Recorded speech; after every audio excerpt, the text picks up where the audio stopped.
Hi friends, நீ நான் காதல் அப்கமிங் எபிசோடு என்னென்னு பார்க்கலாம். அபி அப்பா இங்கே ரோட்டில் நின்றுட்டுருக்காங்க. ராகவ் போய் பார்க்குறாங்க. மாமா வாங்க அப்படின்னு சொல்லி கூப்பிட்றாரு. இல்லை தம்பி நான் வரல. அட வாங்க மாமா அப்படின்னு சொல்லி கூட்டிக்கிட்டு காரில் உட்காரையில் பேசிக்கிட்டே வர்றாங்க. மாமா அபிக்கு பிடிச்சது என்ன அப்படின்னு கேட்குறாங்களா. அபிக்கு பிடிச்சது எல்லாத்தையும் அடுக்கிக்கிட்டே போகிறாங்க. பிடிக்காது, அவளுக்கு பொய்யே பிடிக்காதுப்பா அப்படிங்கிற அப்படியே பார்க்குறாரு. பொய் பிடிக்காதா அப்படிங்கிற மாதிரி. ஆப்ரேஷனுக்கு மறைச்சது கூட எனக்கு இருக்கிறத கூட அவளால் என்ன பண்ண முடியாமல் தவிக்கிறா. தவிச்சதுனால தான் அவள் அப்படியே என்ன பண்ணுறதுன்னு தெரியாமல் ஒதுங்கிக்கிட்டே இருந்தா. அவளுக்கு ஒரு பொய்யை மறைக்கிறோம் இல்லை ஏதோ ஒன்று சொல்லக்கூடாது அப்படின்னு தெரிஞ்சா அவளால் கண்ணை காமிச்சு கொடுத்துரும். அவளோட நடவடிக்கையே தெரிஞ்சு போயிடும். சரி என்ன பண்ணுறது, சமாளிப்போம் அப்படின்னு சமாளிப்பா அப்படின்னு சொன்ன கையோட நினச்சி பார்க்குறாங்க. காருக்குள்ள வரையில் ஒரு நாள் கேட்குறாரு இல்லையா, உனக்கு முரளியை நல்லவர் தானே அப்படின்னு சொல்லல, நல்லவனாவே அப்படின்னு சொல்லி வாந்தி இறங்கிடுறாங்களா. அதை நினச்சி பார்க்குறாரு. ஓ அப்போ அவன் கெட்டவங்கனால தான் ஒன்றும் பண்ண முடியாமல் தவிச்சாளா அபி, அப்போ அபி மேலே எந்த தப்பு இல்லையா அப்படின்னு நினைக்கிறாங்க. அடுத்து பார்த்தீங்கன்னா அப்படியே புகழ்ந்து தள்ளிக்கிட்டே வராரா அபியை பற்றி. அப்பா பொண்ணுங்களை பற்றி பிடிச்சது என்ன பிடிக்காதுன்னு கேட்டால் அப்பேமாருக்கு இந்த மாதிரி புகழ்ந்து தள்ளுறாங்களே, கேட்கவே கூடாதுப்பா அப்படின்னு நினச்சி சிரிச்சிட்டு தாங்க வராரு. இங்கே பார்த்தீங்கன்னா அதுக்குள்ளே வீட்டுக்குள்ளே போயிட்டு முரளி என்ன பண்ணுறான், யாருமே இல்லைன்னு சொல்லிட்டு அவனோட பிபி மாத்திரையை, ராகவோட பிபி மாத்திரையை புறத்தையும் கொட்டிவிட்டு வேறு ஹை பிபி மாத்திரையை கொட்டி வச்சுறான் அந்த பாட்டிலுக்குள்ளே. இவர் தெரியாமல் சாப்பிட்றாரா. இங்கே ஆஃபீஸில் பார்த்தீங்கன்னா கடையில் அபிக்கு கால் பண்ணுறாங்க. இந்த மாதிரி உன் பெட்டிக்கில் உன் ஃபோனில் ஒரு வந்திருக்கு மெசேஜ் பாரு அப்படிங்கிறாங்களா. பார்க்குறாங்க. அதில் ட்ரெஸ்ஸிங் ரூமில் ஒரு கேமரா வச்சுருக்காங்க. பொம்பளைங்கெல்லாம் ட்ரெஸ்ஸு மாத்திர பார்க்குறாங்க, கலட்டுறதை. ஐயோ அப்படின்னு சொல்லிட்டு செம்ம காண்டாகிறாங்க. எதுக்குடா அப்படி பண்ணிக்கிற அப்படிங்கல. இங்கே பாரு அபி, நான் சொல்கிறத நீ கேட்டால் நான் ஒன்றும் செய்ய போகிறதில்ல அப்படிங்கிற, என்ன செய்யணும் அப்படிங்கிறாங்களா. உடனே சொல்கிறாங்க, நீ அந்த வீட்டில் இருக்கக்கூடாது, அந்த வீட்டை விட்டு நீ போயிடணும். நான் ஏன்டா வீட்டை விட்டு போகணும் அப்படிங்கல. இங்கே பாரு, எனக்கு ராகவ் பிடிக்காது, ராகவ் பிடிக்காதனால அவன் கல்யாணம் பண்ணி பொண்டாட்டியோட வாழக்கூடாது, அதனால நீ போயிடுற. நீ மட்டும் நாளைக்கு நீ போகலை, இதை நான் அப்படியே நெட்டில் விட்டுருவேன் அப்படின்னு மிரட்டுறான். அபி என்ன சொல்கிறேன்னு தெரியாமல் தவிக்கிறாங்க. அங்கே வேலை பார்க்குற 2 அக்கா கிட்ட நம்பிக்கையானவங்க போல இருக்கு, எல்லாத்தையும் சொல்கிறாங்க. என்ன மேடம் இப்படி பண்ணுறான், நீங்கள் கவலைப்படாதீங்க மேடம், என் வீட்டுக்காரரை சொல்லி நான் என்ன வேணாலும் பண்ணுறேன், உங்களுக்கு நாங்கள் இருக்கிறோம் அப்படிங்கிறாங்க. இதை நான் போலீஸுக்கு போக விடக்கூடாது அப்படின்னு நினைக்கிறாங்க. சரி என்னதான் பண்ணுறேன்னு பார்ப்போம் அப்படின்னு சொல்லி சோகத்தோட வீட்டுக்கு வர்றாங்க. வீட்டில் எல்லோரும் சாப்பிட உட்காடுறாங்களா. இவன் என்ன பண்ணுறான் முரளி, ராகவுக்கு பிபி ஏறிச்சா என்னென்னு எப்படி டெஸ்ட் பண்ணுறது அப்படின்னு அஞ்சலிகிட்ட ஊட்டி விடுறான். சாப்பிடு அஞ்சலி சாப்பிடு அப்படிங்கல. அப்படியே செம்ம காண்டில் எந்திரிச்சிட்டு போயிடுறாரு ராகவு. உடனே அவன் பார்க்குறாங்க ஆகாசு. என்னம்மாம்மா எப்படி இருக்குது, உடம்பு எப்படி இருக்குது அப்படின்னு கேட்டு கிண்டல் பண்ணுறாரு. முதல்ல ஒன்றை போட்டு தள்ளுறேன் பாடுறா அப்படின்னு நினைக்கிறாங்க. எதுக்கு அப்படி சொல்கிறீங்க ஆகாஷ், இல்லை அன்றைக்கி முடியலைன்னு சொன்னீங்களே அதான் அப்படிங்கல. அதுக்கப்புறம் வெளியில் வராங்க. வெளில வந்ததுக்கப்புறம் அபியும் பின்னாடியே போய் பார்க்குறாங்க ராகவை. கரெக்டாக முரளியும் போய் நிற்கிறான். ஏன்னா இவங்க 2 பேரும் பேசுகிறத ராகவ் பார்க்கணுமா, அதுக்காண்டி. உடனே அங்கே ஆகாஷ் வரவர். அபி நீங்கள் போங்க நான் பேசிக்கிறேன் அப்படின்ட்டு முரளிகிட்ட போய் பேச்சு கொடுக்குறாங்க. இங்கே பாருங்க மாமா, ஒரு பெரிய அமெரிக்காவிலேருந்து ஒரு டாக்டர் வராங்க, அங்கே போய் உங்களை நான் செக்கப் காமிக்கணும் வாங்க. எதுக்கு, இல்லை உங்களுக்கு தான் அடிக்கடி முடியாமல் போதில்ல, எப்படி குணமாயிட்டீங்களா என்னென்னு பார்க்கணும், அதெல்லாம் ஒன்றும் வேணாம் அப்படின்னு சொல்லிட்டு செம்ம காண்டாகிறான். அடுத்த ரூமுக்குள்ளே போய் படுக்கிறாங்க. அபி ரொம்ப அப்படியே ஒரு மாதிரி ஆகுறாங்க. அப்படியே ராகவிட்ட எப்படியா சொல்லணும் அப்படின்னு சொல்லலாம்ல, இவர் அப்படியே ப்ரெஷர் ஏறுது, அதிகமாகுது.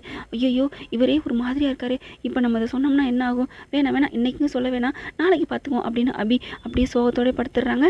அடுத்த மறுநாள் வேலைக்கு போகிறாங்க. அங்கே போயிட்டு பார்த்தீங்கன்னா என்ன பண்ணுறது ஒன்றும் புரியலேன்னு தவிச்சிட்ருக்காங்க. அப்படியே எப்படியாவது இவனை மாட்டி விடணும் அப்படின்னு நிற்கல. என்ன பண்ணுறாங்க, என்ன அபி வீட்டை விட்டு நீ போகலையா, இங்கே பாரு நான் ஏன்டா போகணும், உன்னை போலீஸ் ஸ்டேஷனில் போய் சொல்லிடுவேன் அப்படிங்கல. நீ போலீஸ் ஸ்டேஷனுக்கு போனால் நான் நெட்டில் விட்டுருவேன் போதுமா, ஐயோ அப்படின்னு சொல்லி செம்ம காண்டாகிறாங்க. அடுத்து என்ன பண்ணுறாங்க, அந்த 2 பொண்ணுங்கள்ட்டையும் பேசுகிறாங்க. அக்கா என்னக்கா பண்ணுறது, நீ தைரியமாக போலீஸுக்கு போ அபி, இவன் என்ன பண்ணுறான்னு பார்த்துருவோம், அவனுக்கான நீ வீட்டை விட்டு போகக்கூடாது அப்படிங்கிறாங்களா. சரின்னு சொல்லிட்டு அபி என்ன பண்ணுறாங்க, ஒரு முடிவு எடுத்துகிட்டு போலீஸ் ஸ்டேஷன் போகிறாங்க. போலீஸ் ஸ்டேஷன் வரைக்கும் போயிட்டு உள்ளரையும் போயிடுறாங்க. போனதுக்கப்புறம் பார்த்தீங்கன்னா என்ன பண்ணுறாங்க, என்னம்மா வாங்க என்ன விஷயம் அப்படிங்கிற கால் வருது. அட்டன் பண்ணி பேசுனா, என்ன நான் சொல்கிறத கேட்காம போலீஸ் ஸ்டேஷன் வரைக்கும் போயிட்டா அப்படியே பயப்படுறாங்க அபி. எப்படி இவனுக்கு எல்லாத்தையுமே கண்காணிச்சிட்டு இருக்கானே அப்படின்னு நினச்சிட்டு, இங்கே பாரு அபி, நீ மட்டும் இங்கே போனீன்னா இப்போவே நான் நெட்டில் விட்டுருவேன், அந்த பொண்ணுங்கள் எல்லாருமே அவமானத்தில் ஏதாவது பண்ணிக்குவாங்க, அந்த வீட்டாளுங்க பூரா உன் கடையை சும்மா விட மாட்டாங்க, அந்த பாவமும் உன்னை சும்மா விடாது அப்படிங்கிற. சே போயிட்டா போனா அப்படின்ட்டு. என்னம்மா என்ன அப்படின்னு போலீஸ் கேட்குறாங்க. ஒன்றும் இல்லை அப்படின்னு சொல்லிட்டு வந்த வழியிலே போயிடுறாங்க அபி. அப்படியே அபி என்ன பண்ணுறாங்க, சோகத்தோடய வந்துட்டுருக்காங்க. வர்ற வழியில் வீட்டுக்கிட்டே வந்துடுறாங்களா. இங்கே ராகவுக்கு ரொம்ப அப்படியே ப்ரெஷர் ஆகி வண்டியை கொண்டே ஒரு இதில் மோதிடுற மாதிரி அப்படி கொண்டு போய் நிப்பாட்டுறாரு. இறங்கி ஓடி வராங்க அபி. ஓடி என்னாச்சு ராகவங்க, இல்லை எனக்கு ஒரு மாதிரியாக இருக்குது அப்படிங்கிறாங்களா. டக்குன்னு என்ன பண்ணுறாங்க, ஆட்டோவில் ஏற்றிட்டு அப்படியே ஒரு ஹாஸ்பிட்டல் கொண்டு போயிடுறாங்க. ராகவுக்கு என்னாச்சுன்னு அதே அவங்க எப்பவும் காமிக்கிறதான், செக்கப் பண்ணுறதான் எப்பவும் வழக்கமாக அந்த ஆஸ்பத்திரி கொண்டு போகிறாங்க. டாக்டர் செக்கப் பண்ணுறாங்க. பார்த்துட்டு இவங்க உடம்புல ஏதோ ஒரு மாற்றம் தெரியுது, இவங்க ஏதாவது தேவையில்லாத பொருள் சாப்பிட்ருக்காங்களா, இல்லை மாத்திரை ஏதாவது எடுத்திருக்காங்களா கொடுத்தாங்களா அப்படிங்கல. இல்லை நீங்கள் கொடுத்த மாத்திரை தான் எப்போவும் எடுக்கிறதா அப்படின்னு அபி சொல்ல, இல்லையே இது உங்களை ஏதோ ஒரு ரத்தத்தில் கலந்துருக்குப்பா எனக்கு நல்லா தெரியுது அப்படின்னு செக்அப் பண்ணிட்டு சொல்கிறாங்க. ஒரு நிமிஷம் இருங்க, அவர் என்ன சாப்பிட்றாரு, நீங்கள் கொடுத்தது தான் சாப்பிட்றாங்கிறத நான் எடுத்துகிட்டு வந்து காமிக்கிறேன் அப்படின்னு சொல்லிட்டு வேகமாக வீட்டுக்கு போகிறாங்க. என்ன அபி என்ன அப்படின்னு எங்கள் பாட்டியில் கேட்குறாங்க. ஒன்றில் பாட்டி இந்த வர்றேன் அப்படின்னு சொல்லிட்டு ரூமுக்கு போகிறாங்க. போயிட்டு மாத்திரை எடுத்து உள்ளார வச்சுக்கிறாங்க. அங்கேருந்து வேகமாக ஹாஸ்பிட்டலுக்கு போகிறாங்க. போனதுக்கப்புறம் இந்த மாத்திரை காமிக்கிறாங்க. என்ன மேடம் இது வந்து நான் கொடுத்த மாத்திரை இல்லையே, இது ப்ரெஷர் அதிகமாக்குற மாத்திரை, இதெல்லாம் சாப்பிட்டா உயிரை என்ன வேணாலும் பண்ணிடும். ஏற்கனவே அவருக்கு ப்ரெஷர் அதிகம், இதில் வேற இது அதிகமாகிறது சாப்பிட்டா என்ன ஆகுறது, எங்கே வாங்கினீங்க இந்த மாத்திரை?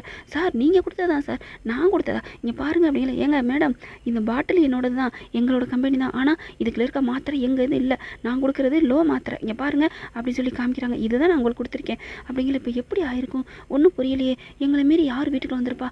அப்போ நம்ம இல்லாத நேரம் அந்த முரளி கேடுகட்ட முரளி வந்திருக்கானா அப்படின்னு சொல்லிட்டு செம்ம காண்டாகிறாங்க. சார் சாரி சார், வீட்டில் ஏதோ தப்பு நடந்திருக்கு, நீங்கள் அவருக்கு நல்ல மாத்திரையாக கொடுங்க அப்படிங்கிறாங்க. அதுக்கப்புறம் குறைக்கிற மாத்திரையை கொடுத்துட்றாரு, பிபி மாத்திரை. இதே நீங்கள் சாப்பிட சொல்லுங்கள், நல்ல வேலை இதை நீங்கள் ஆரம்பத்திலே கொண்டாந்துட்டீங்க வந்துட்டீங்க, இல்லைன்னா இதை சாப்பிட்டுருந்தா எது வேணாலும் ஆயிருக்கும், இவர் உயிருக்கே ஆபத்தாயிருக்கும், நல்ல வேலை அப்படிங்கிறாங்க. அதுக்கப்புறம் பார்த்து ஜாக்கிரதையாக வச்சுக்கோங்க மேடம் அப்படின்னு சொல்லிட்டு வீட்டுக்கு அனுப்பிடுறாங்க. வீட்டுக்கு வர்றாங்க. வரையிலே அப்படி சாஞ்சாக்கிலே கூட்டு வராங்க. என்னாச்சு அபி என்னாச்சு அப்படிங்கல. ஒன்றும் இல்லை, அவருக்கு சில லைட்டாக தலைவலி அவ்வளோதான் அப்படிங்கிறாங்க. மயக்கம் வந்துருச்சு.